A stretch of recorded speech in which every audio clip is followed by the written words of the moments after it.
दिवाली लक्ष्मी पूजन की पौराणिक कथा।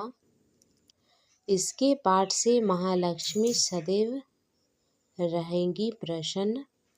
आज के इस वीडियो में आप सुनेंगे माँ लक्ष्मी की कथा। तो चलिए सुनते हैं। दीपावली के दिन माता लक्ष्मी और भगवान गणेश की पूजा अर्चना की जाती है। इस दिन माता लक्ष्मी की पूजा अर्चना करने से व्यक्ति को जीवन में धन धान्य की कोई कमी नहीं रहती। दीपावली पूजन के दौरान महालक्ष्मी जी की यह पौराणिक कथा का पाठ भी करनी जरूरी है। इसका पाठ करने से माता लक्ष्मी की कृपा आप पर सदैव बनी रहेगी। पढ़े। दीपावली पूजा की पौराणिक कथा के अनुसार प्राचीन समय में एक नगर में एक साहूकार रहता था। उसकी एक लड़की थी। वह रोजाना पीपल देवता की पूजन करती थी।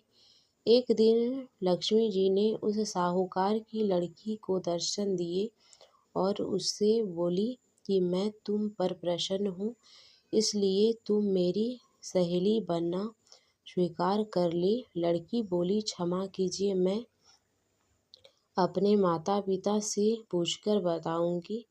इसके बाद वह अपने माता पिता की आज्ञा प्राप्त कर श्री लक्ष्मी जी की सहेली बन गई। श्री महालक्ष्मी उससे बड़ा प्रेम करती थी। एक दिन महालक्ष्मी जी ने उस लड़की को भोजन जमने का निमंत्रण दिया। जब लड़की भोजन पाने को गई तो लक्ष्मी जी ने उसे सोना चांदी के बर्तन में खाना खिलाया और सोने की चौकी पर उसे बिठाया और बहुमूल्य दिव्य दुशाला उसे ओढ़ने को दिया। इसके बाद लक्ष्मी जी ने साहूकार की लड़की से कहा कि मैं भी कल तुम्हारे यहाँ जमने आऊंगी। लड़की ने स्वीकार कर लिया और अपने माता पिता से जाकर सारी बात कही। लड़की की सारी बात सुनकर साहूकार और उसकी पत्नी बड़ी प्रसन्न हुई, लेकिन लड़की उदास हो गई। लड़की का उदास चेहरा देखकर उसके माता पिता ने कारण पूछा।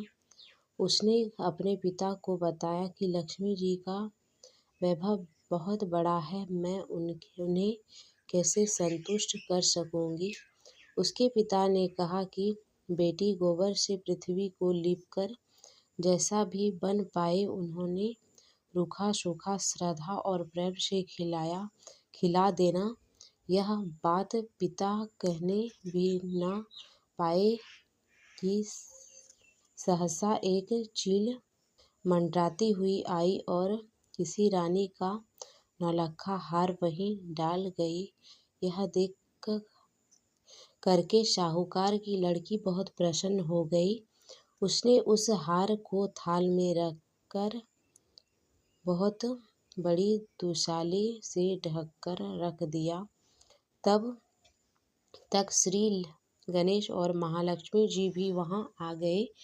लड़की ने उन्हें सोने की चौकी पर बैठने को कहा। इस पर श्री महालक्ष्मी जी ने कहा कि इस पर तो राजा रानी बैठते हैं, अब कैसे बैठे हम।